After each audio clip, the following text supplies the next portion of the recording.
მოკლედ როგორც ვარაუდობდი, ღრუტონებს იმის იმედი რო აქვთ, რომ ეხლა ტრამპი ადგება და გადაუფორმებს პუტინს უკრაინას, ძალიან ცდებით. შესაბამისად დაჯერდა იმას, რომ ამერიკაში იყო სადაც 2007 წლის მერე არ ყოფილა მართალია ალიასკაზე და მარტო სამხედრო ბაზაზე, მაგრამ მაინც ტრამპი შეხვდა ტრამპზე და ხელი ჩამოართვა. მართალია მე კი გადაატარა ბევრი ტიპის ბომბდამშენი თავზე, რომელთაც ცოტა ხნის წინ ირანი დაბომბა, მაგრამ მაინც მეგობრულად შეხვდა.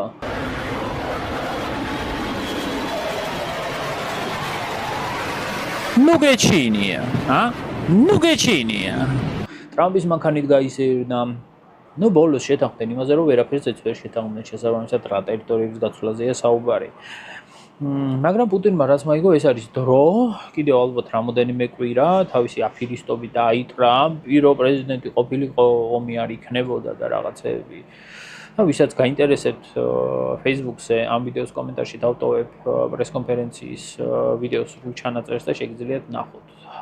ხო და ტრამპი თავის მხრივ კი აცხადებს, რომ პოზიტიური შეხვედრა იყო, მაგრამ ამ შეხვედრის მერე დაგეგმილი საერთო ვახშამი გააუქმა და სასწრაფოდ დაბრუნდა ვაშინგტონში, რაც თლად კმაყოფილებაზე არ მეტყველებს. პუტინი კიდე მარტო დატოვა ალიასკაზე, სადაც ის დაღუპულ საბჭოთა ჯარისკაცების საფლავებს ყვავილებით ამკობს.